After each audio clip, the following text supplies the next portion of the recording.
ଦେଶର ସବୁ ଆପଣଙ୍କର ଯଦି ପ୍ରାଣ ହେଲା ସବୁ କାର୍ଯ୍ୟ ଆମର ସମ୍ଭବ ମାନେ ଇଭେନ୍ ଲୋକଙ୍କୁ ସାହାଯ୍ୟ କରିବାକୁ ଯଦି ଆଗେଇ ଆସିବେ ଯେକୌଣସି ପ୍ରକାର ସାହାଯ୍ୟ ଆପଣ କରିପାରିବେ। ଛୋଟ ପିଲାଟି ପାଠ ପଢ଼ି ପାରୁନାହାନ୍ତି କି ଆପଣଙ୍କର ଏରିଆରେ କେଉଁଠି ଗଛ ଲାଗିବ କି blood donation any type of work ଆପଣମାନେ କରିପାରିବେ। ସୁନ୍ଦର ଆୟୋଜନ ନ୍ୟାସନାଲ୍ ୟୁଥ୍ ଡେରେ ଆପଣ ଅର୍ଗାନାଇଜ୍ କରିଛନ୍ତି ଯେଉଁ ଯୁବ ଦିବସ ସେଥିରେ ବହୁତ ଜିନିଷ ଆପଣମାନେ ସବୁ ଡିସ୍କସନ୍ କରିସାରିଛନ୍ତି। ମୁଁ ଆଉ ବେଶୀ କିଛି କହିବିନି, ମୁଁ ଯେତିକି କହିବି ମୁଁ ଆପଣମାନଙ୍କ ସାଙ୍ଗେ ସବୁବେଳେ ଅଛି। ଆପଣମାନେ ଯେତେବେଳେ ଯେଉଁ ଜାଗା ମୋତେ ଡାକିବେ ମୁଁ ସବୁଥିରେ ସହଯୋଗ କରିବି। କ'ଣ କ'ଣ କ୍ୟାଟେଗୋରୀ କ'ଣ କ'ଣ ଏତିକି ଆମେ ଆଲୋଚନା କରିଦେବା, ସେତିକି ଜାଣ ଆଉ ବେଶୀ ଜାଣିବାର ଏଇନେ ଆବଶ୍ୟକତା ପଡ଼ୁନି। ଆମେ ସମସ୍ତେ କହିଲେ କିଏ ଭିଜିଲାନ୍ସ ନାଁ ଶୁଣିଛ? समय सुनछु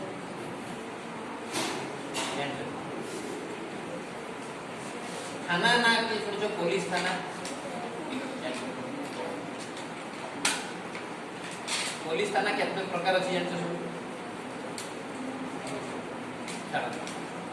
क्राइम ब्रांच विषय की जानछ? तमन जानिबन काई ना साइबर क्राइम विषय टिके आईडिया आछो नै कि तमर सब डिटेल्स पढ़ा है। तेणु देख आमर कथा हूँ जदि सरकारी चाकरिया मैंने किसी करप्शन करती जमी लांच मागिबा किंबा लांच बदल एनी टाइप रो बेनिफिट मागिबा कौन पिक्यूनियरी एडवांटेज मागिबा जदि हुए ताले आमे स्थानीय विजिलेंस ऑफिस से कंप्लेन कर देबा।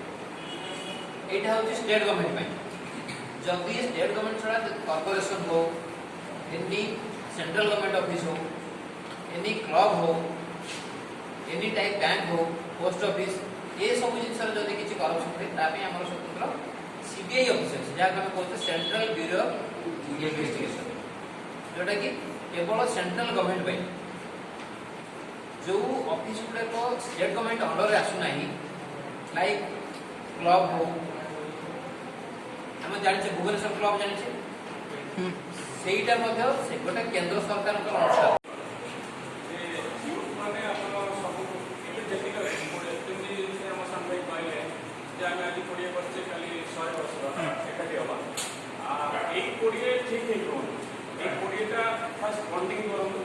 ठीक है रहा आप ब्रांच करेंगे 5-5 1 टू 5-5 करके बंडिंग करेंगे।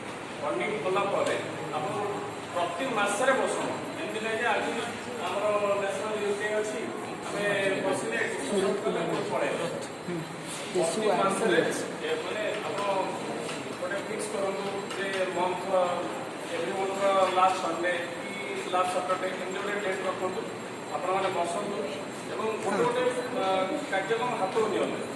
ଯେକୌଣସି କାମ ମାନେ ଧର ଆପଣ ଚାହିଁବେ ଯେ ଆମେ କିଛି करप्शन रोकिए କରପ୍ସନ ତ ସରିଛି ସେଟା ତ ଆମେ କରିବା କରପ୍ସନଟାକୁ ଆମେ ରୋକିବା ସେ ସାମ୍ନାରେ ଯେଉଁ କହିଲେ ଯଦି ଆମେ ଏକ୍ଜାମ୍ପଲ ସେ ଭଉଣୀ ଆମର ଯାଇଛନ୍ତି ଆକ୍ଟିଭ ଲାଇସେନ୍ସ କାଢ଼ିବେ ସେଠି ଲାଇସେନ୍ସ କଲାବେଳେ ତାକୁ କହୁଛନ୍ତି 500 ଟଙ୍କା ଏକ୍ସଟ୍ରା ସେ ଭଉଣୀ କ'ଣ କରିବେ ସବୁ ୱିଙ୍ଗସ୍ ଅଛି ଆମର ସେ ସେଇଠି राइट ଆମେ 20 ଜଣ ଅଛୁ 20 ଜଣ ଯାଇପାରୁନି କି କୋଉଠି ବିଜି ଅଛି 10 ଜଣ ତ ଯାଇପାରିବା 5 ଜଣ ତ ଯାଇପାରିବା ସେ 5 ଜଣ ଯାଇକି ଆକ୍ଟିଭକୁ ଭେଟିବେ ସାର୍ କ'ଣ ହେଲା ଆମକୁ କାହିଁ ସେ ପଇସା ମାଗୁଛେ ତ ଏମିତି ଗୋଟେ ଗୋଟେ କାମ କଲେ ଆପଣ ଧୀରେ ଧୀରେ ସବୁ ଅଫିସକୁ ଟଚ୍ କରିପାରିବେ। ମାନେ କ'ଣ ଆପଣଙ୍କର ଆଜି ଆକ୍ଟିଭିଟିରେ କାମ ଥିଲା କାଲି ହେଲ୍ଥ ଅଫିସରେ କାମ ଅଛି କାଲି ଆପଣଙ୍କର ସେଠି ରେସନ୍ କାର୍ଡ଼ ଆଣିଲା ବେଳେ ସିଏ ମାଗୁଛି ପଇସା ଏକ୍ଜାମ୍ପଲ୍ ଦେଉଛି ତ ସେ ଜାଗାକୁ ଆପଣ ଧର ଏ ଭାଇ ବିପଦରେ ପଡ଼ିକି ଆପଣମାନଙ୍କୁ ଡାକିଛନ୍ତି ଆପଣ 10 ଜଣ ଇମିଡ଼ିଏଟ୍ଲି ଯାଇ ଛିଡ଼ା ହେଇଯିବେ